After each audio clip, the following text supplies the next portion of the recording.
I'm attempting to create a new world record. The longest time in which one has written a short story every day. Why am I doing this? Don't ask me. Anyway, hope you enjoyed today's instalment. 20. Isolation.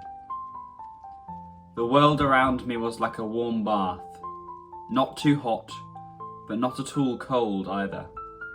Just natural, present, soothing, unchanging.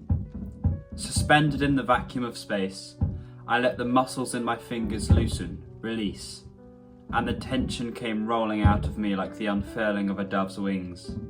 How long I'd been here, I don't know. I didn't feel like counting. I had been sent on a solo mission to another galaxy. Solo, as I'd requested. And Lord, this place was so much better than the Milky Way. My eyes trace over the liquid splatter of stars on the skyline, a great splash of cerulean that spreads from one end of the horizon to the other. It bathed the world in a curious light, one sheer, overwhelming, as infinite as the expanse of space before me, yet also subtle and kind. The black hole drags me closer and closer towards its surface, subtly and kindly tickling at my feet. All of it is so beautiful. I don't need anything else. But I remember my mother's reprimands in a sharp, painful moment. "You need to get outside more," she would cry.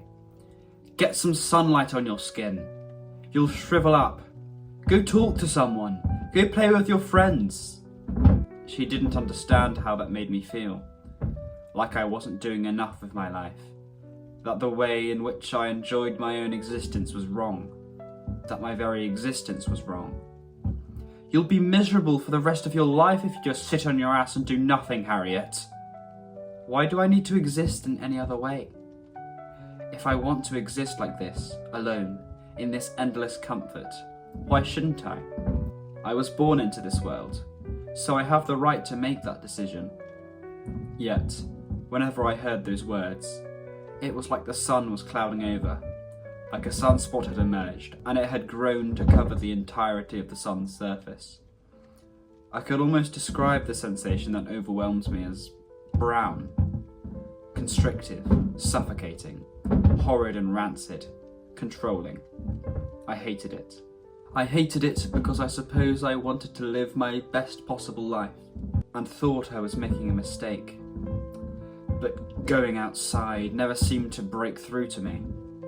It was still boring, useless. I could have spent that time inside, reading a textbook or writing a paper. I spread my arms a little wider, pushing against the resistance of my suit. I pushed back until the tendons either side of my chest stretch and ache slightly. I smack my lips and allow my jaw to spread open, wide, openly accepting the grin that tore at the inside of my face.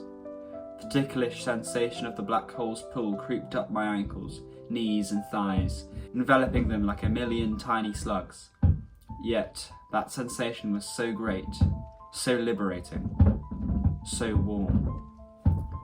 "I love you," a memory resurfaced. "No matter what you do, I love you. I'm sorry if I shout. Maybe it's because we're a lot different from each other."